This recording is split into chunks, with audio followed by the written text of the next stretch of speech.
Поканите за понеделник се испратени. Четворицата лидери на СДСМ, ВМРО, ДПМН, ДУ и БЕСА повторно ќе седнат на иста маса во клубот на претениците од 9 часот изутрината. Именито за дискусија е исто. Формирањето на ДИК, референдумското прашање и датумот, како и барањата на ВМРО ДПМН за пржинска влада, измени во законот за финансирање на партии и во кривичниот законник. Председателот на собранието Талат Џафери се надева дека лидерите ќе постигнат договор, но порачува дека без оглед на исходот, ДИК ќе се избере во секој случај.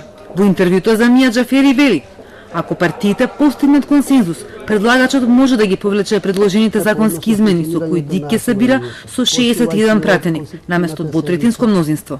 Во спротивно што не посакувам, процедурата што е започната може да се доведе до крај затоа што нема инструменти за попречување, освен ако не мислиме на онаа навика кога ќе треба законот да се носи на подпис кај председателот на државата, па тој да одлучи исто како за двата претходни закони. Тоа веќе е еден од инструментите за попречување.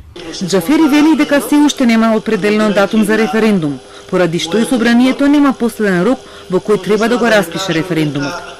Џафери во интервјуто потврдува и дека законот за ратификација на договорот со Грција по службен весник ќе го испрати пред да се одржи референдумот. Од ВМРО ДПМН вела дека власта ги заобиколува демократските принципи и со обидот да се измени изборниот законник без било каква консултација со експерти и опозиција. Во пресрет на лидерската ни отстапуваат од условите. ВМРО ДПМН цврсто стои на ставот дека условите кои еднаш важеле за избори треба да важат и сега. Почитување на пржинскиот концепт на техничка влада пред избори е единствен начин како граѓаните ќе можат непречено да ја искажат својата волја. ВМРО ДПМН бара почитување на концептот за финансирање на политичките партии кој веќе беше договорен. Од СДСМ пак вела дека ВМРО ДПМН нема ниту мандат, ниту право да отстапува од референдумот и од членството на Македонија во НАТО и ЕУ. И велат дека волјата изразена на референдум мора да биде обврзувачка за сите.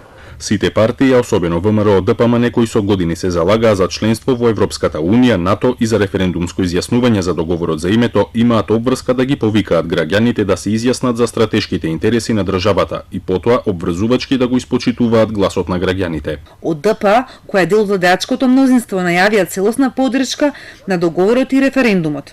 Како партија сериозно ќе се ангажираме да даваме поддршка сите точки од договорот со Република Грција и референдумот, да даваме сите напори да бидат успешни.